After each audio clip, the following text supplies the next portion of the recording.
Yeah, so it's a real tradition here at the Buddhist Centre that we seem to start our year at the Buddhist Centre in February. We always have our Mandala Evening in February, where the chair of the Buddhist Centre sort of kicks us off for the year and sets a sort of theme, a spiritual direction for us as a community of friends. So it's a long sort of lineage and tradition of doing that. So Suryagupta will be doing that for us this evening. And lots of you will know Suryagupta. Lots of you are friends with Suryagupta. But some of you might not know Suryagupta. So Suryagupta is our chair. She's been the chair of the Buddhist Centre for 3 years. And her name, Suryagupta, means she who is protected or guarded by the sun. And if you've met Suryagupta, you'll know that she's very, very well named. She's so warm and energetic and bright and vivid and positive. And the sun is an epithet for the Buddha. And the Buddha is said to embody all of those qualities to the nth degree: energy, positivity, warmth. Suryagupta really embodies those qualities, and I really appreciate those qualities in her. And she gives herself so wholeheartedly to the Buddhist Centre, and we really benefit from what she gives. So I'm really looking forward to hearing from Suryagupta.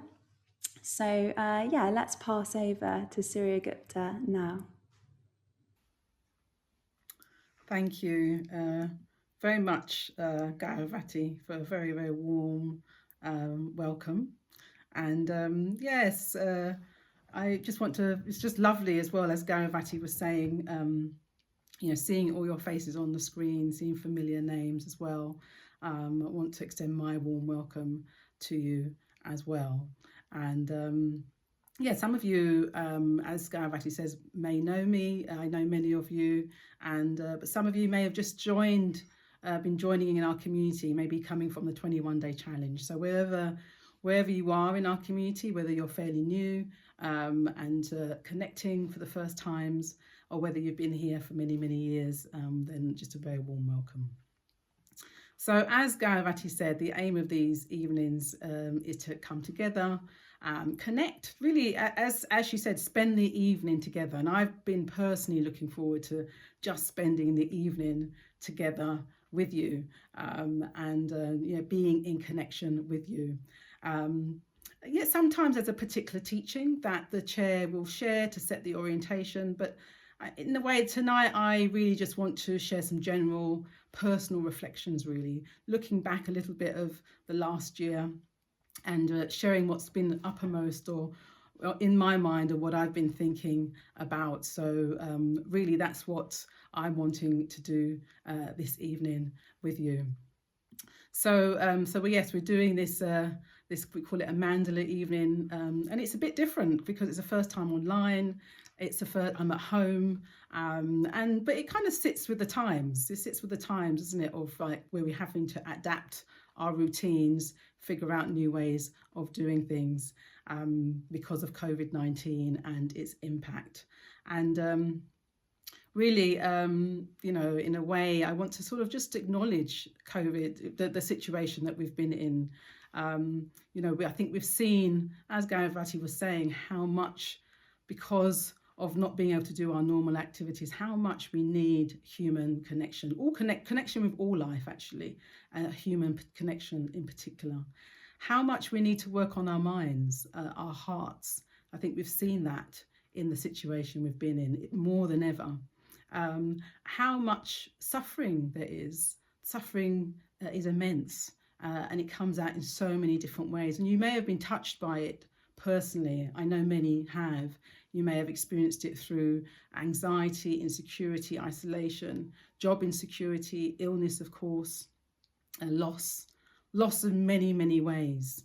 And, it's been very present for us. And if you haven't experienced it, you may, and there have been some people who have been like, actually, last year was great. It's been a good time for me. And if that is you, then I'm really pleased, and so that's fantastic, because that gives you energy to really give others who may not be in that same situation as well. So enjoy the sort of positivity if you have that, and it can flow out to others. So yes, suffering is immense, and we've experienced it in many different ways. But from a Buddhist perspective, of course, it's nothing's really changed in a sense. Suffering is perennial. It's always there. There's the facts of life, and that's what the Buddha to be, where he started off in his quest. He started off in his quest with a recognition that of old age, of sickness and death, and saw that with all the joys and pleasures that he also experienced in his life, suffering was inherent, in that too. And so how do we live in the face of that? How do we sort of deal with the sort of undercurrents of anxiety and insecurity that will be there, because we can't control what conditions are in the world. We can't control other people. We can't control what's going to happen tomorrow. We can have our plans, we can have our hopes, our aspirations, but none of us actually know what's going to happen tomorrow. So we live with this sort of uncertainty all of the time. So whilst there's been last year this sort of global uncertainty, these dramatic changes, actually from a Buddhist perspective, it was just the same really writ large, and we sort of experienced it more strongly. But it's always been there, and we've always had this dilemma then, this sort of challenge. Well, what do we do? What do we do? How do we live in the face of that? How do we live with this uncertainty that enables us to free ourselves from the fear that it brings, free ourselves from the suffering? How do we live in a way that helps us cultivate a response to life with all its changes, with its joys and pleasures? How do we cultivate a response to life that actually allows us to experience the positive, allows us to experience love, wisdom, joy, generosity? And how do we cultivate that deepest awareness that enables us to transcend the perennial human predicament of insecurity and fear, old age, sickness and death? That's where the Buddha's quest started from, the Buddha to be's quest started from, and that's the path that he laid out when he became enlightened. And that's the context for really everything I'm going to say this evening. This is the context of why we're here. This is the context of our practice. So yes, but I'm going to start actually my reflections by sharing a dream with you. And it's a dream I had. When did I have it? So I had it about a year or so before I started working at the centre. I've been chair for 3 years, as Gayatri said. So I had this dream probably at four years, maybe even four and a half years ago. And I shared this dream for the first time when I was giving my first sort of talk as a chair when we were celebrating our 40th year anniversary. So in my first year of chair, we celebrated the 40 years of the London Buddhist Centre.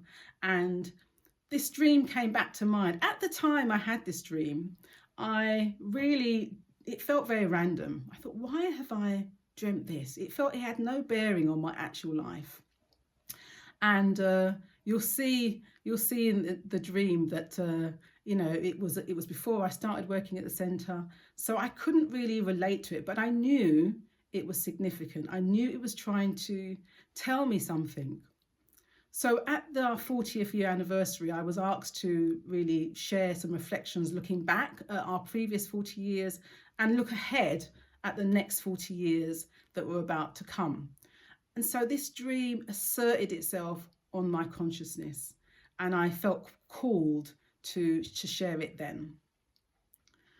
When I was thinking about last year, and the dream asserted itself in my consciousness very fully, and it's made more sense to me now than it did 3 years ago when I first shared it, and certainly when I had the dream. So I'm going to share it with you, and sort of as I had it, really, as it was sort of coming to me. And there's a series of dreams. So the first dream, I'm in a marketplace and I enjoy shopping. So I was in this marketplace enjoying getting the fruits and vegetables, and there's a lot of hustle and bustle in this marketplace. And it's quite a warm day as well. And suddenly it turns cold. The sky turns grey, and people begin there's a strong wind as well. There's a very strong wind that sort of gust that just appears. And people start pointing to the sky. And then someone says, the maelstrom, it's coming. And everyone scatters. That's the first dream. Second dream. It's probably a week or so after I had the first one. I'm at a Buddhist event. We're outdoors. There's lots of inspiring talks. Everybody's smiling. It's another warm, sunny day. But then it grows cold, grey, very quickly. We look up at the sky. The maelstrom, somebody says. It's almost here. We have to get to safety. And actually, at the end of this dream, I actually remember waking up and looking at what is the maelstrom. I didn't quite know. I knew it was some disturbance, and it's actually kind of storm or tidal disturbance at sea. But for some reason, we're looking up at the sky. And then the final dream in the series.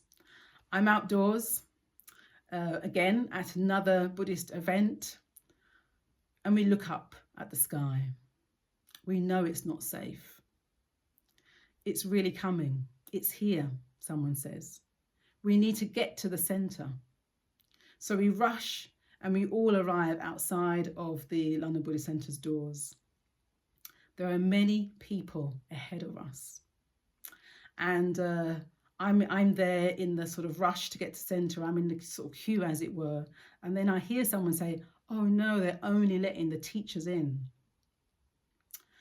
My stomach lurches. I know I need to be in there. I want to help. I know it needs me too. And somebody pushes me to the front of the queue, and I see the person who's standing at the door, almost guarding the door, as it were, and they let me in. And the scene outside, the scene inside, is completely different to what's happening outside. It's suddenly calm. It's peaceful. And if you've been to the Buddhist Centre, you'll know that it does, when you walk in off the streets of Bethnal Green, it does have this sort of, people call it like an oasis. It does have that sort of calm sort of feel to it.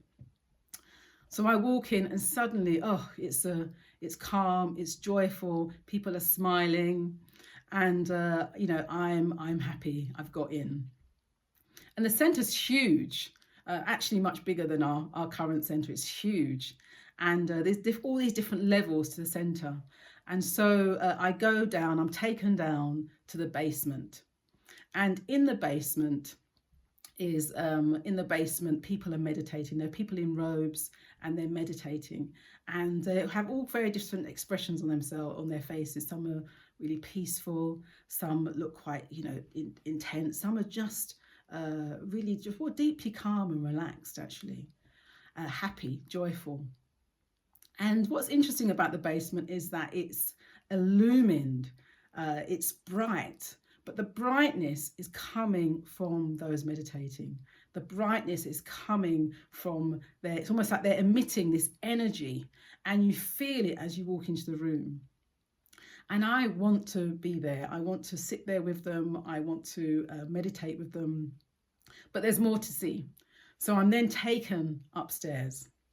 And upstairs, I go into the reception, and it's a very large reception, and there's chairs and armchairs and tables, and people are sitting around in small groups and one-to-one, and there's cups of tea being served and biscuits being served, and people are in, particular communication with each other.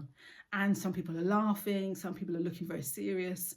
But what you feel, what I can see is this heartfelt, meaningful communication that's happening. And, it's great to be there, and I want to join in. I want to join in the conversations that are happening. But there's more to see.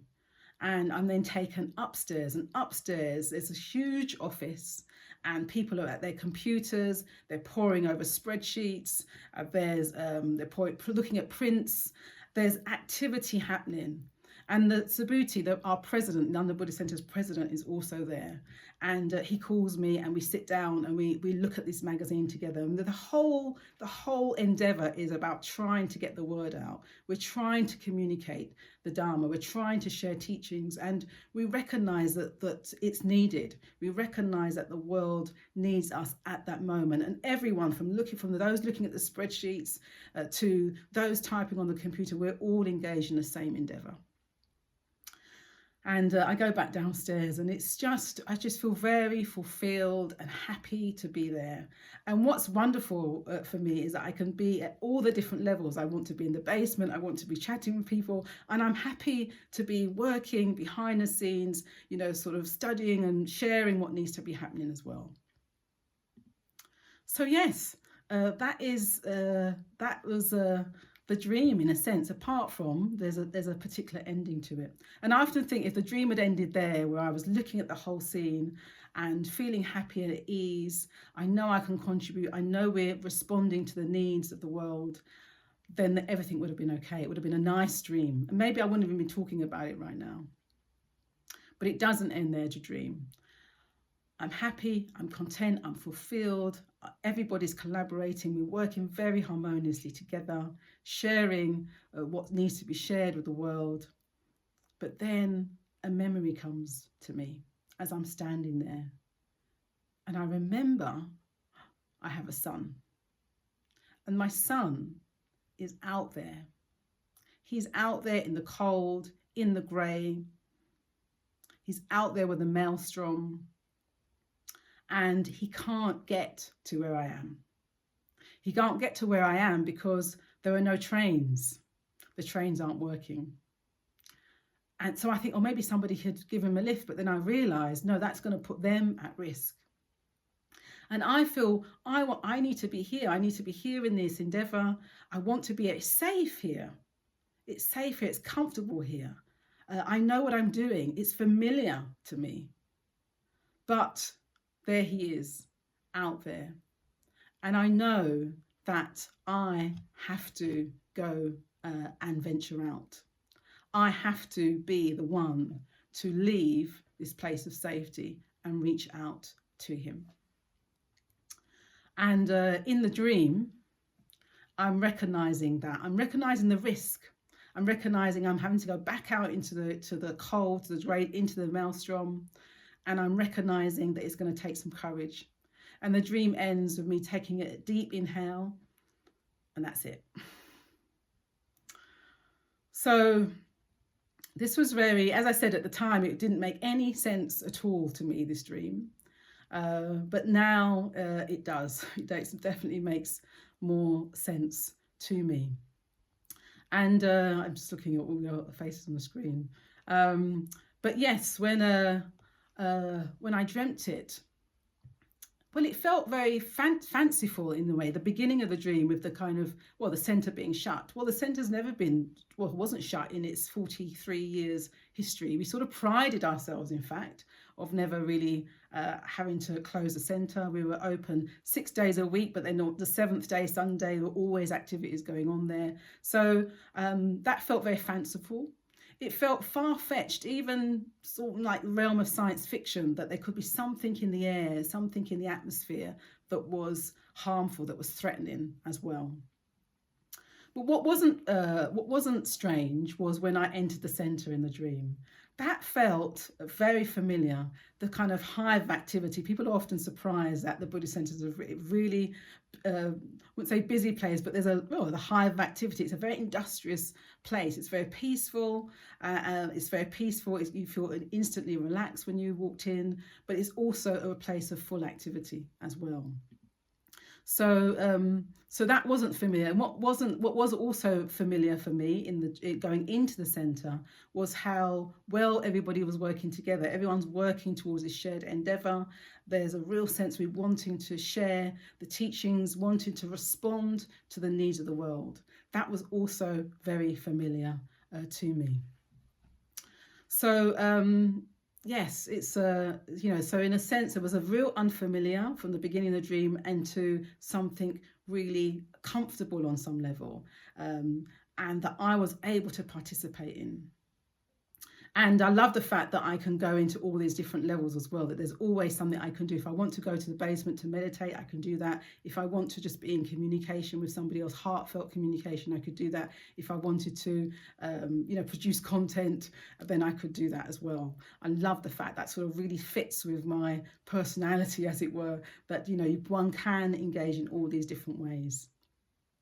And it really brought to mind our whole community as well. It brought to mind the fact that we do, as a community, really connect and really serve in so many different ways. So there are many of us, some of us here, who work at the centre with trustees, there's team, the volunteers. There are many of us who do that, who volunteer specifically for activities.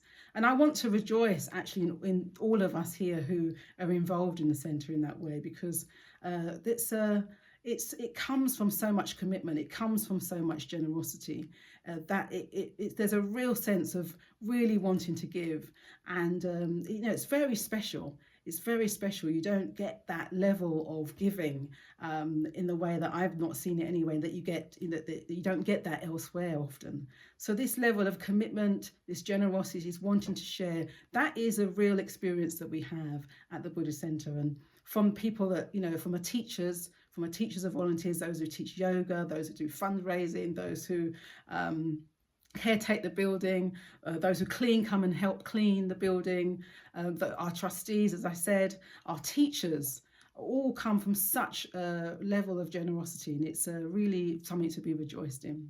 I actually went to the Slack Lounge. We had the 21-day meditation challenge, and somebody said they were astounded by the generosity of the teachers, and I thought absolutely. And so if you're a teacher, if you're a volunteer, if you help with the tech, whatever you do, whatever you contribute, we'll rejoice, because it's a wonderful thing that we're doing and you're doing. And then some of us as well, whatever we cultivate as Buddhists, we're sharing that in our community. We're sharing that at work, those skills, those qualities that we generate, we're giving to our friends and family. We're actually having an impact in the wider world through our endeavours as well. So many of us, all of us in some way, are doing that too. So that's also to be rejoiced in. And of course, there are some of us, many of us, who really dedicate ourselves to meditation, really dedicate ourselves, to meditation, to contemplative practices, whatever they may be. And that's really important as well. And actually, what's interesting in the dream is that the light that sort of generates, the light actually that really powers the whole Buddhist Centre comes from the basement. That's the lightest room in the whole centre. In the dream is this basement, is where people are meditating, really reflecting on practice, really taking in the teachings, really transforming their minds, their hearts. So whatever extent that we're doing that, whatever way that's happening for us, is part of what we're also giving to the world. So the dream shows all the different ways that our community operates out there in the world, with transforming our own mind and hearts, which has an effect, which actually powers the whole Buddhist Centre, as well as those of us engaged in activities in all different ways. So yes, I love that, and it's very familiar, that part of the dream. So yes, as I said, it would have been a neat dream if it ended there, but it doesn't end there. It ends with this, it's almost like my stomach lurches again for the second time. This recognition that there's someone out there who can't get to us. And it's interesting that it's my son, because you could say, oh, well, that's your son, and there's a sort of attachment there, and you're responsible for him, so of course. you would feel that. But actually, that's not how it landed with me at the time, actually. It landed with me in the sense of, because it's my son, as it were, it's like I am responsible, but he seemed to represent all people. He seemed to represent all people that can't get to us. That's how it landed for me. And it felt like, because there was a responsibility there, because for me, in sort of emotionally, as it were, I felt like I can't leave him to be taken care of by somebody else. I've got to be the one to go out there. It's my sort of responsibility to do that. I hear his cry. I understand his suffering. I know he needs a refuge. So that was really strong in the dream. So for me, he mostly represented, I mean, dreams work on all different levels, don't they? But how it occurred to me at the time was, he represents people that can't get to us, that, who else is going to reach them? I heard that cry. I felt the responsibility to respond. But it produces a conflict in my being. It doesn't feel easy to leave, because I'm comfortable on some level. It's familiar to me. I want to stay engaged. I know we're doing productive work. So in a way, why then have to venture out again? And I think this is so interesting, this sort of tension, this conflict, really. So in a way, you could say that this conflict, this tension, is a really inherent part of the spiritual life, the Dharma life. And you experience it in quite different ways, even early on in practice. I was teaching a class in the challenge, doing a teaching on compassion in action. And at the end, the questions that people were asking really were focused on this central conflict, this central tension. And it sort of went something like, how do I care for myself and others? How do I do both? How do I, say, for example, if you have, you're going for a challenging time, but then your friend is going for a challenging time, where do you put the energy? Some people were saying, well, they work in the caring professions. They're committed to their practice. They're passionate about their work. And yet they also need to care for themselves. So how do we meet this tension, this conflict? So this can come very early on in our practice. Bhante Sangharachita really talks about this conflict in a particular way. He says that how he talks about it is one of withdrawal and involvement. And this withdrawal that he talks about really happens at can happen at a very advanced level, but it happens in increments all the way through our practice. If we're practicing really consistently, and heartfelt, it really happens all the way through. So he says withdrawal is when we really know in our whole being that ordinary life, the world of the senses, no longer satisfies us. And what we want to do is that we want to withdraw. We want to withdraw into the meditative life. We want to withdraw into the inner life. We want to withdraw and cultivate our own consciousness, our own minds, our hearts. So that's the realm of withdrawal on the one side, the pole of withdrawal on the other, on the one. And then the other, we have the pole of involvement, where we hear the cries of the world. We know others are suffering. We're aware of our own suffering, and so we recognize the suffering of others, and we want to respond. We want to alleviate that. So we get involved in activity. We get involved in all different things that we think will help that. And he says this tension, tension between withdrawal and involvement is part of what the spiritual life brings up for us. It's going to happen if we're practicing really sincerely. And so I feel that in the dream. I feel like, well, hang on, I sort of already left the basement and decided I had activity to do, and I wanted to be in the realm of activity. And so that was good. But somehow in the dream, even that's not enough, being involved in the activity at the centre. And this is really interesting for me. And this is where the kind of the tension was really, because there was part of me thinking, I'm doing everything already. I'm already helping. Why should I be doing more? Why should I be putting myself out, as it were, to do more than I already am? And, this was interesting because sometimes this conflict, this tension, it comes unexpectedly. It comes when you least expect it. It comes when you're ready to settle, really. Maybe that's what was happening in the dream. I was sort of getting ready to settle and to, join in and to be comfortable. And this tension comes in and says, hang on, there's more you need to do. You can't settle right now. You need to venture out. So it can be deeply inconvenient, this conflict, when it emerges, this tension between self and other, between transforming one's own self or being comfortable in the context we are and venturing out. It can be deeply uncomfortable. It can come at inconvenient times. So, Dante says, really, these pulls are contradictory. They sort of, in a way, you can ignore it. You can just say, well, I'm just going to do withdrawal. I'm going to focus on myself. You can think, I'm just going to focus on activity. But actually, the pulls are contradictory. And he says, we really need to do both. But what happens when we do both?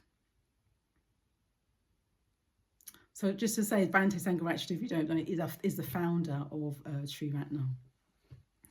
And what he says, if we're doing both, we will experience this conflict. And he says, well, if you're, and I love this quote, he says, so there is a conflict. If you're big enough and rich enough in your nature to embrace the possibilities of such a conflict.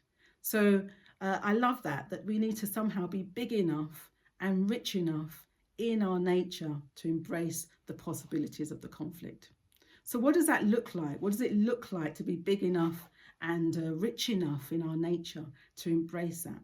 What I was thinking was that, well, when we're embracing that, when we're having to venture out the known, out of the familiar, out of what's comfortable, out of our routine, we expand.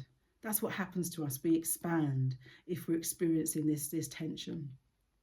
And it's not this expansion, this growth that happens is not necessarily a comfortable growth. There are different kinds of growth that happen. There's a growth that happens in the spiritual life imperceptibly. So you sit on the cushion every day, you practice ethics, you engage in community and communication, and growth happens. And it happens quite naturally, organically, just like a plant that suddenly a bud will appear. Growth happens like that. You'll realize one day, gosh, I'm no longer doing X, I'm no longer doing Y. I'm feeling very different. I'm relating to things quite differently. I've grown. Or sometimes other people reflect that back to you because you haven't even noticed it yourself. So that's one kind of growth. But with this type of tension between self and other, this kind of tension that comes in inconveniently and says, hang on a minute, you're settling down here, you can't be comfortable, there's something else you have to attend to, you have to venture out of the known. This kind of tension really produces not so much that sort of gradual growth, it produces a breakthrough. That's what Bhante says, we break through. We break through our limited sense of ourselves at that time.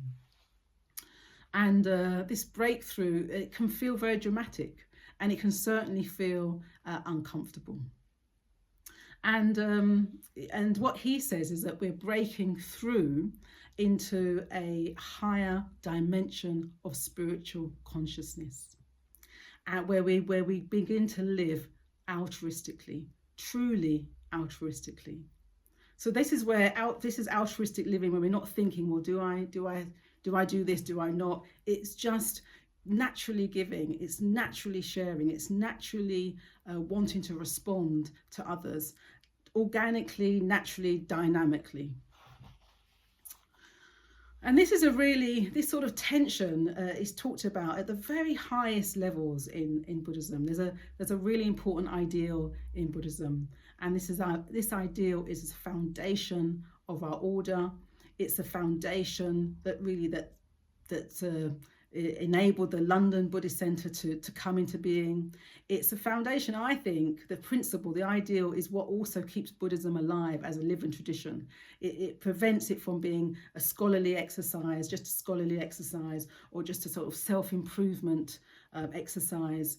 It enables it to actually make a difference in the world, this ideal. And many of you will know this ideal is the bodhisattva ideal. And a bodhisattva is someone who seeks to gain enlightenment for the sake of all beings, not just for their individual sake, but for the sake of all beings. And they hear the cries of the world. And there's a wonderful myth, it's one of my favourite myths that really encapsulates this bodhisattva ideal. And it's the myth of Avalokiteshvara. And it's said that Avalokiteshvara, the bodhisattva Avalokiteshvara, he's coursing in the sort of realms of the highest states of consciousness. He's about to arrive at enlightenment, to transcend the whole predicament of to present the whole predicament, the whole human predicament. He's about to become fully, supremely enlightened. But then he hears the cries of the world and he turns back, and his heart feels all of the suffering. I imagine that he hears all the individual cries from all the different forms of suffering that there is in the world. And what happens to him is he experiences it very deeply, very intensely. He also understands, of course, the nature of suffering. He has the wisdom to understand the nature, but at the same time, he wants to alleviate the suffering as well. And what happens to him is this conflict, this tension becomes more and more intense. And the myth is that his head breaks into 11 different directions, 11 different heads, and facing all the different directions. And his arms become, rather than 2, they become 1,000 arms. And what I love, and when you see beautiful rupas and statues of Avalokiteshvara, that they show his hands, and they're all holding these different implements. And I imagine some are holding wooden cooking spoons, and some are holding, I don't know, things to mend things. They're books, they're holding beautiful malas, they're holding all different implements that are going to respond to the different types of suffering that there is in the world. 1,000 arms. So this is the myth, and it really represents how intense that conflict, that tension can be, but actually the expansion that happens as a result. And as a result, Avalokiteshvara is able to respond. He enters a whole new realm of consciousness, and he's able to respond to the suffering that's there. And I said this is a principle that's founded, really the ideal that's founded the London Buddhist Centre. And those of us who are ordained, we've committed really our lives to experiencing, manifesting together with each other this ideal, this principle, and to see it manifest in so many different ways. So 2020 was a very challenging year for many people, most people. It was for us as well in many ways at the London Buddhist Centre. And we were faced with how do we respond? We closed our doors. How do we respond? And I think what we had to do was reimagine the centre, reimagine how to serve. But what enabled us to do that was, as I've said before, the deep commitment of the teachers, the volunteers, the team that worked there. We were able to reimagine. And, what was interesting is, we were imagined in ways that I think a year before we would have thought, we wouldn't have thought possible. And somehow or other, we had to find the different ways to respond to the different types of situations we were encountering.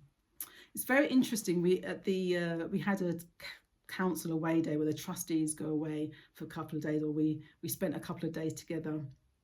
And we were thinking in February last year, so before lockdown, before all this happened, we were thinking about, well, how do we grow? What's our vision? What's our priorities?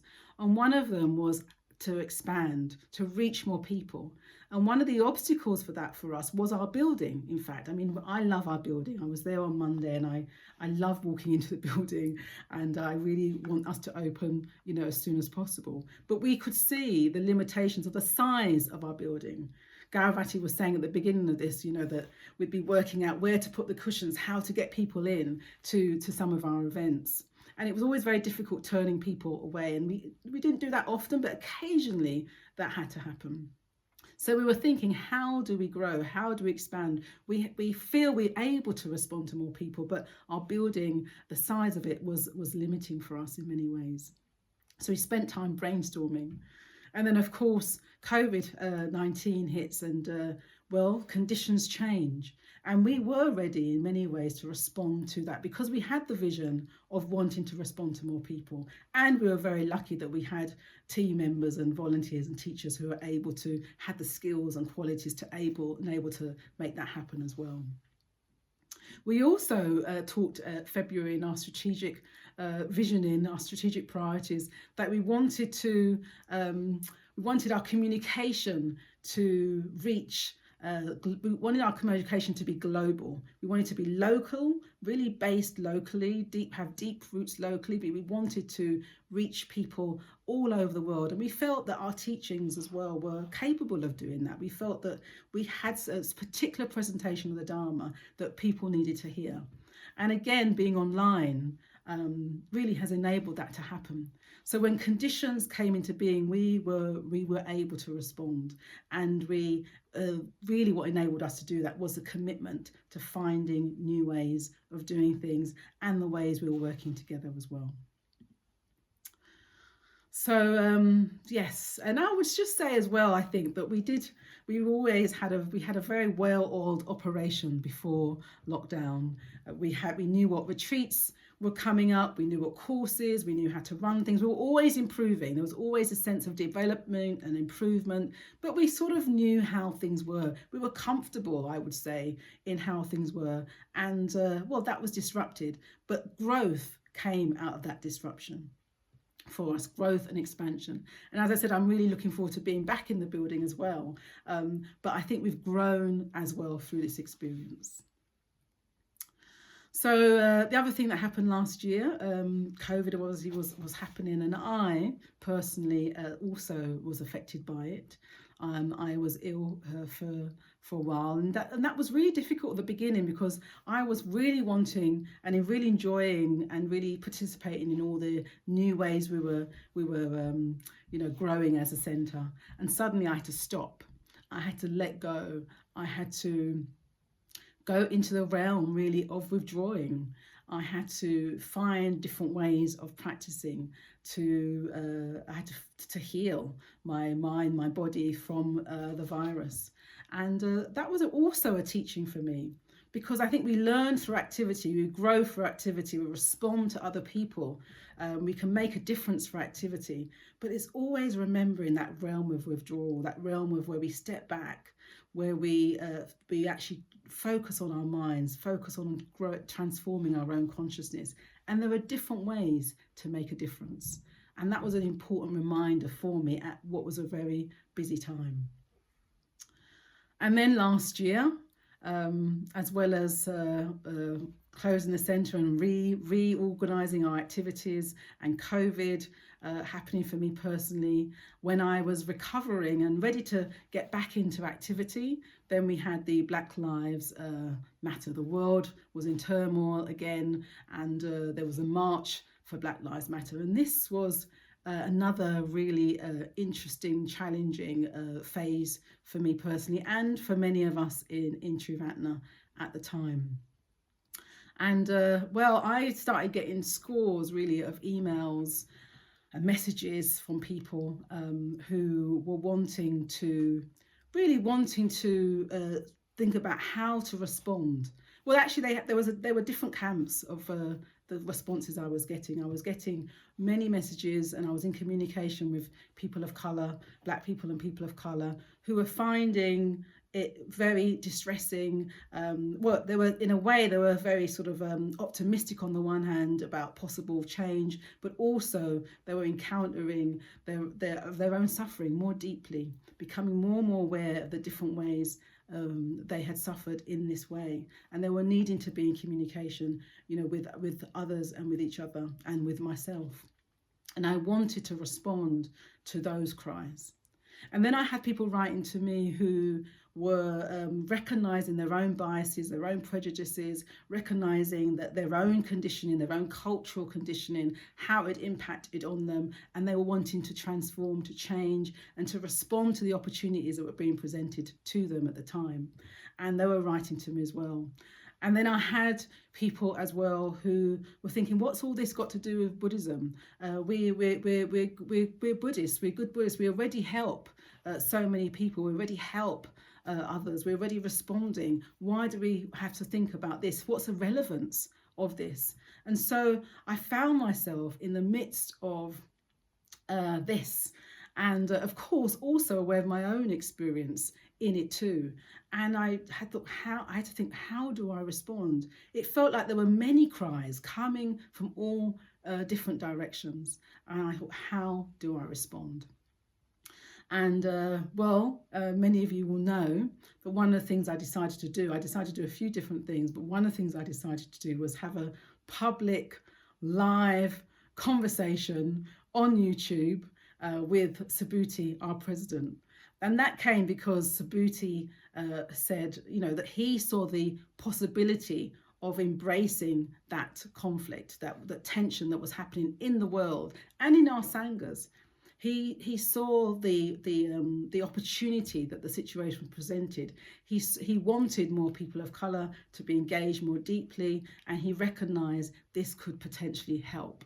So we engaged in this conversation, and though live, unprepared, unrehearsed, as it were, and many of you will know that it didn't go to plan, and that there was a point in the conversation whereby we really experienced the gap in our communication. We really begin to see that there was tension. We thought, actually, we don't understand each other at this point. We're coming from such different experiences that there was a gap in our understanding. And really, the conversation ended there. The time was up, and the conversation ended there. And it was very challenging for me, because people wrote to me again after that and said that was painful for them to sort of see that we weren't able to really meet each other. So this was really interesting for me. What do I do? And I actually rang a friend of mine in the States, and she was very involved in the civil rights movement years ago, and she is now a professor of religion. Her name's Jan Willis, a very sort of respected professor of Buddhist religion. She became a Tibetan Buddhist. And I rang her and said, what do I do? I'm not sure I want to have another conversation publicly. And she said, you have to do this. It's for the sake of your friendship, for the sake of your community, for the sake of the Dharma. And I really thought about what she had to say, actually. She said it very clearly, very directly. And I thought, for our friendship, I thought, well, we could have our own conversations separately, but I thought we started something now, Subhuti and I, and we'd experienced this gap in our conversation, and it felt important that we continued, that we sort of showed that it is possible to be in communication, to experience a difference and still have metta for each other, still care for each other, because at no point was there any blame actually between us. There was just like, what do we do? How do we move this forward? And we both wanted the outcome. We wanted more understanding. We wanted more people to be engaged in the Dharma. And and he knew, for example, that I'd been working with people of colour for many years. I was supported to be ordained by a couple of women of colour, and he knew that I was very engaged in that, and he wanted to help that in some way. So that was our friendship. For the community, well, I had people writing saying, saying that, expressing that they wanted to have these conversations, but they didn't know how to. They were fearful of that. They were fearful of discord and the conflict and what might happen in our community. So it felt like if we were able to continue our conversation and still be in harmony, still learn and grow from that, then that might be helpful to the community. And for the Dharma, this was interesting for me, because I thought, there's metta. What we're trying to do is actually practice metta, to exemplify metta. Because metta doesn't mean loving others and having loving kindness. Doesn't mean you're going to see that you're going to have the same opinions and the same views all the time. We come from such different experiences. Subhuti is, Subhuti is, comes from a very different background and all that. So in a way, it was just very interesting for me to kind of do this. So I felt that it was metta that was really pursuing, helping me to continue in the conversation. And I was pleased to be able to do this with him. So, and actually I felt that it's really important that metta expresses itself in different ways. And I thought of Bhante Sangharachita, and he says, he says about communication, that it's important to be able to communicate with any other human being. So I'm going to read Bhante's quote because this is what guided me in wanting to continue just trying to understand another person and be understood. And he says, "This is one reason I'm a Buddhist. I believe that humanity is basically one. I believe that it's possible for any human being to communicate with any other human being, to feel for any other human being, to be friends with any other human being. This is what I truly and deeply believe. This belief is part of my own experience. It's part of my own life. It's part of me. I cannot live without this belief, and I would rather die than give it up. To me, to live means practicing this belief. So I had to believe that it's possible to communicate with any other human being. And in a way, what I did was meditate more. I practiced more metta for myself, for others, for all the different people that were writing to me. I practiced metta and really thought we've just got to be in community, got to be in communication. And something wonderful can happen when we are in communication with each other. And there's another quote from one of Bhante's friends, actually, Lama Govinda. And he says, "It's a special function of meditation to reunite the inner and outer worlds, instead of renouncing one for the sake of the other. Meditation is not an escape from the world, but a means of looking deeper into it, unhampered by prejudice or the familiarities of habit, which blinds us to the wonders and the profound mysteries that surround us." So this thing about meditation is not an escape from the world, but a means of looking deeper into it. And suffering manifests in many different ways. And I had to meditate more deeply to understand my own suffering, the suffering around me, and how we could enter deeper communication, how we could exemplify and show metta for each other. So in a way, there was lots of lessons for me last year. There was the lesson of, gosh, if we're deeply committed as we are at the London Buddhist Centre, our community, to making a difference in the world, when conditions change, we have to reimagine. We have to reimagine how to serve. And we were able to do that. But that comes from commitment. That comes from keeping going deeper in our experience. Keeping going deeper in our experience, keeping being able to respond to the different cries, respond to the different needs. And that's what the Buddhist Centre stands for. It rests on that foundation of the bodhisattva ideal. It also, we also showed about, well, actually sometimes we have to go into the realm of withdrawal. We have to let go of our identification with activity. We have to keep working with our minds and transform and go deeper into meditation. And then my experience with the challenges of the world and the different ways suffering comes up was that we have to have courage and curiosity when we're encountering people with very different experiences to ourselves. How do we bridge the gap? How do we express metta in that context? How do we show that we are in solidarity with each other? And how do we meet each other when we recognize there's difference there? And lastly, we had to recognize that we can't do this alone. We need each other. We need each other to practice. We need each other to feel human, fully human. We need each other to learn and grow. That no one is an island, and we can't practice. We can't really ultimately develop and serve the needs of the world on our own. So we need each other. So I'm very much hoping we can take some of these lessons into 2021, into this year. Courage, curiosity, empathy. We need to take the practice, take the lesson of the bodhisattva. With this whole community is founded by that. What does it mean to us to be bigger and rich enough in our nature to hold the possibilities of conflict and tension between self and other when it arises, however that arises for us? I'm here to help with that. I know that you are in different ways, and I want us to journey together in all the different ways that suffering shows up, and in so doing, transform our own minds, expand, grow into higher states of consciousness, and through that, alleviate the suffering, respond to the cries that are happening without us,